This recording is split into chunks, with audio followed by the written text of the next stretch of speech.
Does your space feel overwhelming? Mine did too. I recently took on the ultimate decluttering challenge where I attempted to declutter 496 items in just 31 days. I know it sounds impossible, but I'll show you how I work through my challenge and you can do the same thing. So for this challenge, the rules were to declutter the number of items each day that corresponded to that date on the calendar. So on the first day of the month, you decluttered one item, on the second day, two, and so on and so forth. And that's how you built up to that 496 items over the course of, in my case, 31 days. Of course, you could do this for 30 days and have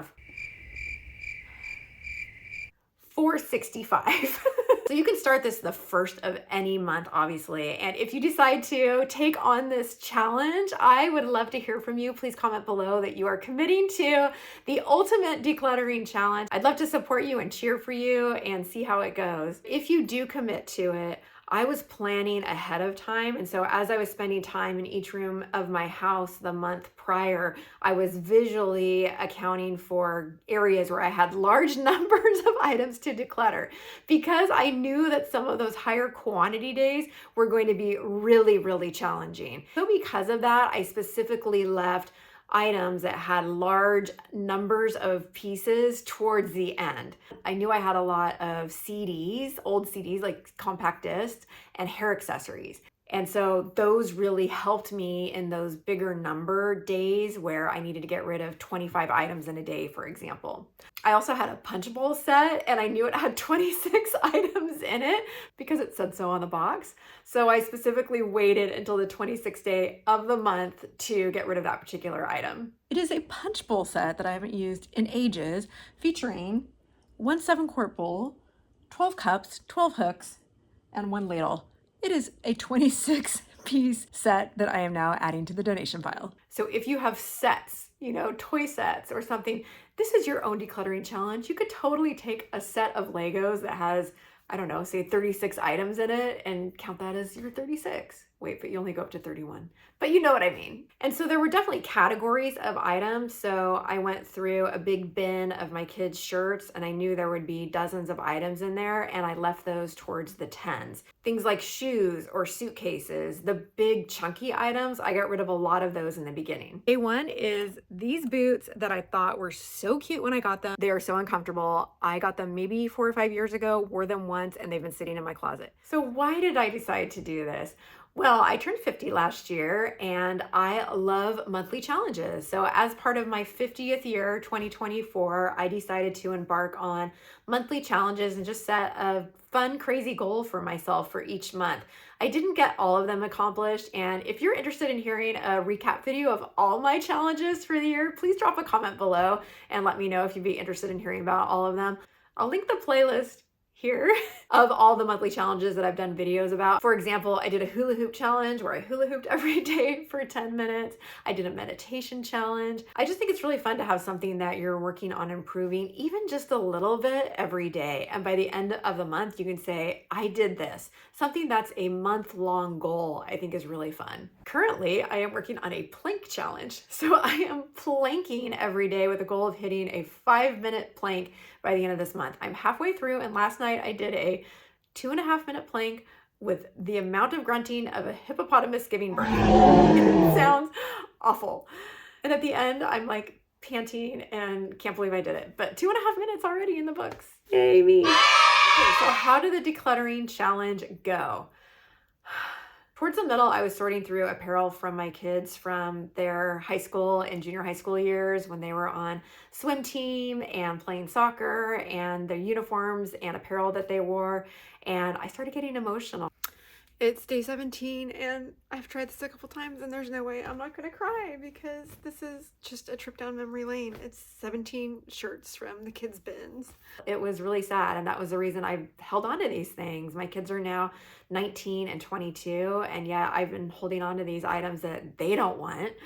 Ooh, and the championship, all the lap swims, believe. They remind me of all those memories of all that time I spent on the sidelines and in the audience and driving carpool. And those are beautiful, wonderful times. I'm gonna get emotional again because I miss that time period with them. But the beauty of this challenge really was that because of the sheer quantity and daily necessity to get it done, it almost was like ripping off the Band-Aid in a way. And I did pause and get emotional in that moment, I think on one day. And then the next day it was like, well, I got to do 20 more. So I just got to keep going. So in some ways it kind of helped me to let those things go because it was part of a challenge. I was able to then get rid of things that emotionally I had really been just latched onto for no other reason than they reminded me of the memories. And I've heard it said on decluttering channels, and I think it's so helpful to remember things are not memories. Your memories are here in between you and the people, if they're still around, that you share them with. And those can't be decluttered. Those stay with you forever. Wow, I did not expect to get emotional on this. Sorry about that. I think also because of the sheer number and frequency of the decluttering, it really helped me to look in each room more objectively and a little differently. So as I was spending time in the bedroom getting dressed or putting on my clothes or laying in bed reading, as I was in the garage working out or moving laundry over, I'm eyeing, what can I get rid of? What can I get rid of? What can I get rid of? In the past, my decluttering has been much more strategic and not so quantity based as quality based. So if you follow the Clutter Bug, I love her channel. She's amazing.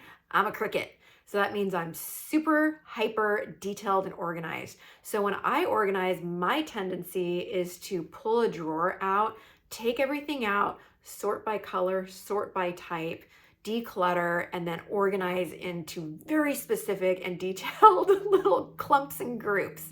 If you don't know what I mean by I'm a cricket, you should go check out her video, what your organizational style type is, because I think it's fascinating to look at all of that. But it did help me be more objective and really view the rooms that I was in for what I could get rid of, because I know I had to meet that quantity challenge every day. And again, because of the pace of all of this, the CDs, honestly, I knew I wasn't using and I knew I would be getting rid of them. They've been in boxes in the garage for probably 7, 10 years. I don't even know, like many, many, many years. Why have I not gotten rid of them? In the back of my mind, I thought I could sell them. I thought I could make some money. Oh, I could sell these for $5 each or $2 each. Or I don't even know what you sell CDs for. I could list these on eBay. I had hundreds of CDs. Remember BMG and Columbia House and all those CD clubs that you could buy one and get 10 for a penny, and then they'd send you one every month if you didn't cancel. Okay, they got me. All of them got me. And I'd do the minimum and buy 2 in 2 years. I'd cancel and I'd renew. And so I just got CD after CD. That, and I used to work at Borders Books and Music. Anyone remember Borders? Well, I miss them. But I used to work at Borders Bookstore, and so we got discounted music CDs as well as sample copies of upcoming music. They would put preview copies in the break room that we could take home. They had a little sticker on, said they were previews, so we couldn't resell them, but I guess I couldn't resell those. Regardless, I had a huge CD library and always intended to make money off of it. But what I realized in the course of this challenge is that that day's never going to come. I'm never going to take inventory of all these CDs, take photos of them in a little photo box, upload them to eBay, put a price on them. I don't even have an eBay account. I mean, like, I would have to start there. And then like go to the post office to ship these. I mean, it's not happening. It hasn't happened in 5 years. It's not going to happen. So a beautiful part of this challenge is that I came to terms with the fact that I'm not selling these things. It's just not going to happen. Let me give them to an organization. In my case, I donated to our local savers that can slap a little price tag on it. They have the systems for that. They can take the profit. It goes to the Epilepsy Foundation, which I wholeheartedly believe in because I personally have a cousin in Holland who passed away a number of years ago, but had epilepsy for her whole life. And I know that's affected a lot of people. So I love the idea that somebody's going to benefit from it. And the person purchasing can obviously have the benefit of enjoying that music, which I'm streaming. Just don't listen to CDs anymore. I stream everything. So thank you, Spotify Premium, for letting me free up some CD space. Here's another little fun thing that came out of this whole challenge. I did post every day on my my personal Instagram account. And if you'd like to follow me over there, come join me over there because I post pretty much daily little updates on my life, and you can check out what my monthly challenge is over there. I did post early in the month for local people that if they saw anything I was decluttering that they wanted, to let me know. See something you want and you're local, let me know. I'm just going to take it all to Savers at the end of the challenge. So speak up and I will just put it out and you can come pick it up. So actually quite a few things that I decluttered found new homes through me just posting on Instagram what I was getting rid of every day. And I loved that. I put out some things on our porch and people came by and picked them up, and it brought me so much joy to know that someone's going to use and love these items that just had served their purpose in my life and in my home, and they could be used better somewhere else. So I love that. Think about where these items are going at the end of your challenge. Are you going to donate them? Are you going to, in my case, I did actually recycle a few of them. Are you going to sell them? And if you are you really? Because think of my example, really, it takes a lot of work to sell items. Now, if you are and you have the patience and bandwidth to do all that, more power to you. I think that's awesome. But get realistic with yourself. Are you really going to sell them? I had to come to terms with the fact that wasn't going to happen. In some cases, the items were not donatable, and so I just recycled them or threw them away. For example, I had a sign I was holding on to, I don't know why, from one of the kids' birthday parties. It was a Hogwarts sign that the kid's dad made when we had a Harry Potter party like 10 years ago. Again, why am I holding on to these things for so long? I can't donate that. No one's gonna want that. So I ended up just recycling it. If you are new to my channel or if you've been here before, would you please consider hitting that subscribe button? Guess what? It's free. And if you do hit subscribe, would you please drop a comment with your name and where you're from so I can say hello to you. I love challenging myself and trying new things and trying to just get better in life. And there's always room for improvement and there's always room for adventure. I'm trying to always get my house better, which is what this video is all about. It's a struggle. The struggle is real. And if you're with me on this decluttering journey, I'd love to get to know you. Okay, so what were my takeaways from completing this challenge and taking everything to Savers at the end of the time period? Number one, it felt really satisfying to take that chunk of stuff and drop it off. When I saw it in the garage and then finally in my car in its entirety, I was like, dang, that's a lot of stuff. It felt good to get it out. There's so much stuff, I feel like I could do it again next month though.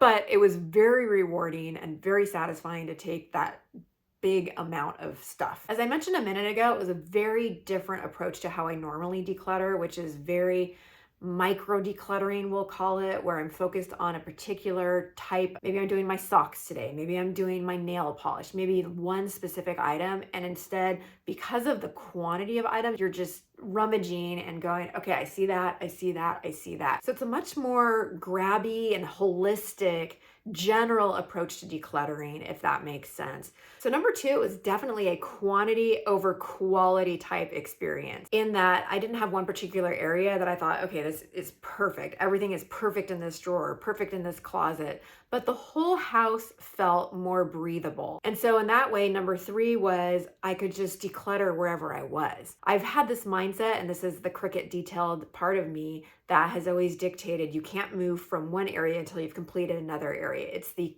need to complete. I know that doesn't make sense for all personality types, but I know some of you know exactly what I mean, where I don't give myself permission to move on until something is completely done. This gave me the freedom to not finish in my closet. I just grabbed shoes one day and I grabbed a sweatshirt one day, and then the next day I was on to the storage area. Because of doing this challenge, it actually gave me the freedom to do that. Okay, my number four takeaway wasn't actually about decluttering, but it was about the number of items I was doing.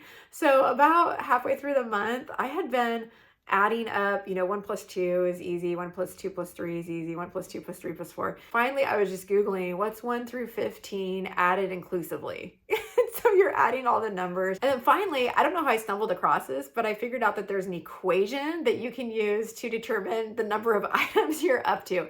And it goes like this. The day that you're on, so let's say you're on day 16, times the next day, so say 17, so 16 times 17, divided by 2 is the number of items you will have decluttered by day 16. So that would be 16 times 17 equals I gotta do math here, hold on. 272 divided by 2 equals 136. So that means on the 16th day, you would have gotten rid of 136 items. Think of that. Isn't that exciting to think about? That sounds impossible. Trust me, it wasn't. I did it, you can do it. Okay, so are you inspired? Do you want to do this challenge? Here's my advice for you if you're thinking about taking it on. Number one, plan ahead a little bit. I think it was so helpful for me knowing about a month in advance that I was going to do this challenge because I was starting to see areas in the house and just see things in a different way where I was like, yeah, I want to get rid of that. And I was actually saving up some things that I probably would have gotten rid of earlier. But then again, it felt so satisfying to do it all at once. Give yourself that extra time to just be in your space and start noticing and being aware of pockets that have room for decluttering opportunities. Number two, I would say be intentional or have a thought of what you're doing with the items. If you do have a location like I do, a Savers that accepts donations of household items and clothing items, which most of mine were, I think that's ideal because then someone else can benefit from your decluttering items. Or if you're planning to sell them, I would put that in place before you start this challenge so they don't just end up in a to sell pile. The goal is to get the stuff out of your house by the end of the month. I did love the aspect of my challenge that ended up with people in my neighborhood using and taking some of the items that I was getting rid of. So if that's something you want to take on, that's a suggestion that I have too. I know that's not for everybody. Another idea is Facebook Marketplace. I know some communities have buy nothing groups, which are Facebook groups where you can post things that you're getting rid of. If you're part of one of those communities, I think those are fantastic too. And it feels good to put goodwill into your local neighborhood. But regardless of where your items end up, I would say start with the end in mind so that you're not left with a big dump pile at the end and go, I don't know where to take this. Think about that in advance. And then my final piece of advice is to leave your larger quantity items towards the end. As I mentioned in the beginning, it was really helpful as I was finalizing this challenge at the end of the month to have those hair bands and CDs. Oh, hair bands on CDs. That's not what I meant. But that's not what I meant. It's helpful at the end to have those items that you just have in larger quantity. Maybe you've got silverware or utensils or socks or something that you know you've got just scores of. They're going to help you cross the finish line when you get to those higher quantity dates. And my last 14 items are 14 hair bands. Bottom line, if I can do this, you can definitely do this. Again, please leave me a comment if this inspires you to take on this challenge. Let me know where you're from. And again, I'd love to encourage you and cheer you on. Thanks for watching. And if you want to watch more of my decluttering videos, I'll link them here.